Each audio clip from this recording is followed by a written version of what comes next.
You better not piss off this guy in the army. When you're done maintaining your weapon and you think it's spotless, there's one guy you have to go through before you can turn in your weapon.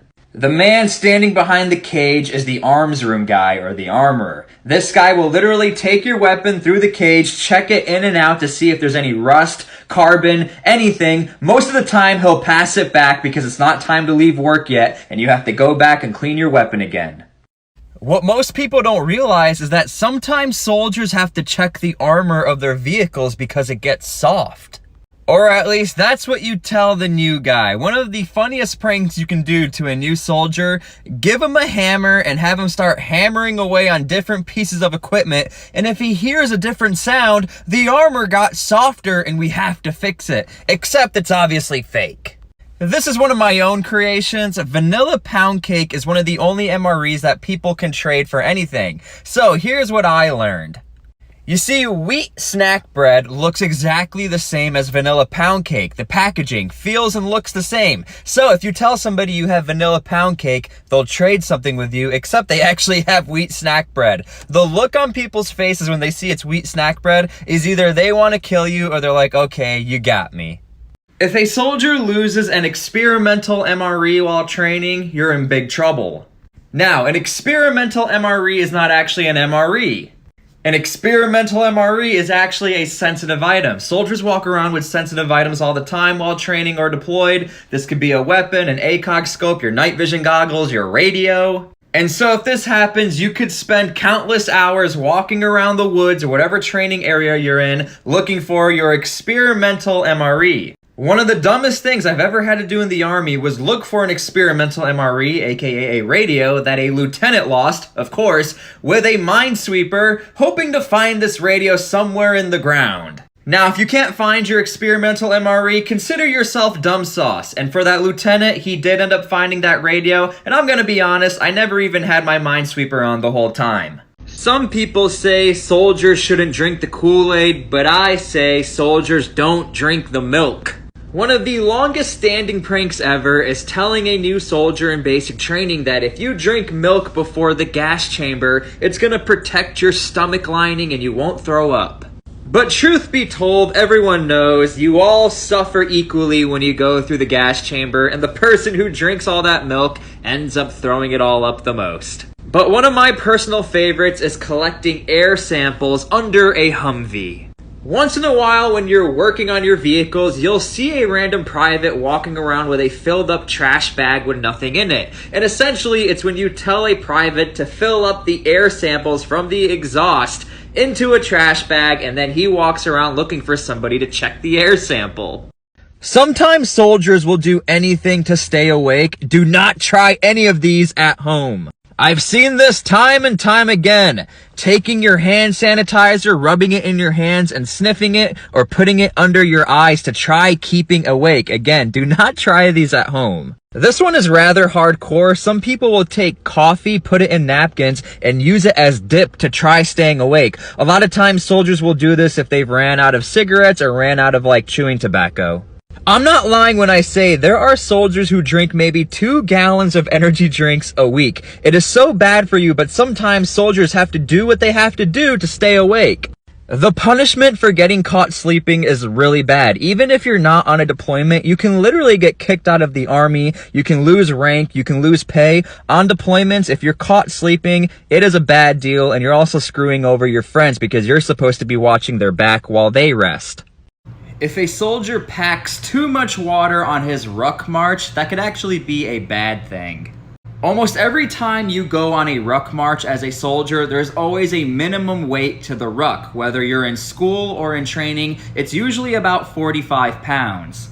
Now, if you add too much water and when you go to weigh your ruck and it's about 49 pounds, you're like, oh, I'm good to go. And then when you're done with the ruck and you re-weigh it and now it's under 45 pounds, that's called water weight.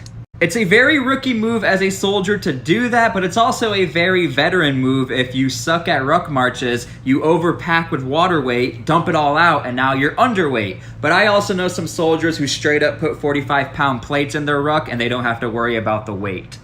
When a soldier gets a random drug test, it's not as easy as just peeing in a cup. It's a whole ordeal.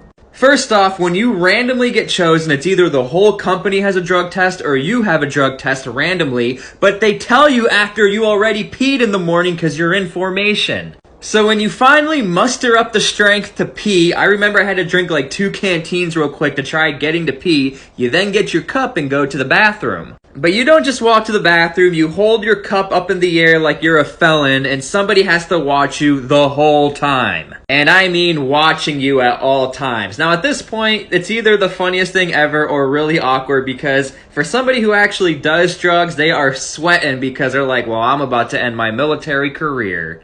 And of course, if you're pee shy, this can be a pretty difficult task for you, but once it's all said and done, you just get to go home, go get some breakfast, and it's all good to go. Even if a soldier did nothing wrong, going to a court-martial is not always the best answer. Now, if you built an obstacle course in the barracks and you broke the lights, you're obviously going to get in trouble. Lucky for you, there's something out there called the Article 15. This avoids soldiers going to jail at the max punishment, and you can just handle your punishment in-house by your command team. But if I was just a soldier watching them and I didn't even do anything, why am I getting in trouble? You can theoretically tell your command team, I want to go to a court-martial and resolve this. Now, every soldier has the right to go to a court-martial, but the issue is this. If you get in trouble, you face the max punishment no matter what. And the other issue is, as we all know, in the court of law, it's very easy to manipulate things to get you in trouble. That's why a lot of the time soldiers get screwed over, don't actually prove themselves that they're wrong, and just take these silly punishments. I'm just gonna say it, that soldier in the back corner has the laziest job in the army. I think it's no surprise you run a lot in the army, and you're always gonna have someone who's like 6'3" and 98 pounds who's the best runner ever, and you got some of the bigger boys in the back. But to make sure everyone kinda stays together and you have accountability of everyone, you have a soldier called the Fallout NCO. And not always, but typically, your Fallout NCO is actually the soldier who's not even that great at running, but they're somewhat in charge and will yell at you to motivate you and get you back up with the rest of the pack. Now here's where things get silly. A division run full of Fallout NCOs. And it's army tradition for the Fallout NCO to collect your dog tags if you fall out of the division run, and now you have to go talk to whoever's in charge to get your dog tags back. But this is the laziest job because it's your job to run slow and yell at other people who run slow for running slow together. The worst thing you could be as a soldier is a thief, and every soldier has to deal with somebody stealing something. Now look, there's a difference between accidentally taking somebody else's knee pads or some sort of other gear. Happens all the time. Sometimes it's called acquiring, but we know there's a big difference between that and being an actual thief. You know, there are some crimes that prisoners absolutely hate and they treat those prisoners pretty bad, and some could say it's almost as comparable as being a thief in the army. Now, I'm not one to judge, but I've worked with people who've had DUIs, got caught with drugs, got into some big trouble, but we had one kid in my unit who was a thief. He got treated the worst out of everybody else. Did he deserve it? I don't know, but I'm just letting you know now, being a thief as a soldier is not a good thing. Razor wire and concertina wire. What's the difference and why would combat engineers choose one over the other? Now, the one that most people are going to be familiar with is razor wire. Whenever you look on top of a prison fence or some sort of fencing that has these sharp blades, that's razor wire. But then on the opposite spectrum, you have almost this like barbed wire, razor wire hybrid that's way more manageable for combat engineers to use. I much preferred working with this than razor wire.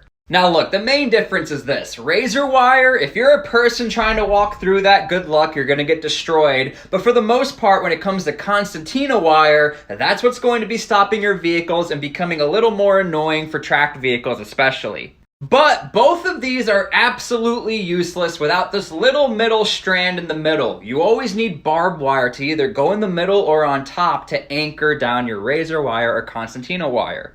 When a soldier is done being a soldier, some of the gear you get continues with you for the rest of your life. Number one, your poncho liner, also known as your whoopee. And yes, even the UCP whoopee will be fine. If there's one piece of gear that every soldier loves, it's their whoopee. That's because it actually works. It's soft, it's comfortable, it keeps you warm, it could be a pillow. Everyone loves the whoopee. Number two, your combat pants. If there's one thing I miss about wearing these every day, it's the amount of pockets you get and also how durable these are. These are great for hunting, hiking, a lot of outdoor activities. And number 3, the fleece cap. I wore this thing every chance I could get. Again, this is in the top tier list of military gear that actually works. The fleece cap is amazing for the winter. And I know some of you thought I was gonna say like the super tactical gear, like attachments on your weapons or your helmets, but sometimes it's just the super practical things that matter. Iron sights for a soldier can be great, but let's break some misconceptions. There seems to be a misconception out there that, hey, if my scope fails, I can just flip up my iron sights and I'll be good to go. But iron sights are the most accurate and inaccurate thing ever. When they're zeroed, they are so accurate like a laser beam, but when it's not, you are missing every target. You have to take into account the amount of movement soldiers are making, jumping on the ground, maybe you put your weapon down, it's bumping around in the back of a truck. That could instigate losing your zero for your rifle. And soldiers don't always have the time to zero both their ACOG and their iron sights. In a perfect world, you can do that. But for the most part, if you start missing your shots and you don't have a zero, you have to do what's called Kentucky windage. And if you shoot too far to the right, you just move it to the left, Kentucky windage. I wanted to be a soldier, but they wouldn't take me in. There was some sort of issue. If you've heard this before or you've said this video is for you. It's crazy to think that only 20 years ago, you literally could have been a felon, you could have had drug charges, you could have had a ton of issues. They were taking everyone in OIF 1. Nothing wrong with that. But nowadays, if you have some sort of bad cough, they won't take you. And there's nothing wrong with that. In fact, recruiters are having a massive issue because they have tons of bonuses, tons of incentives, but they can't take people in because of these higher standards.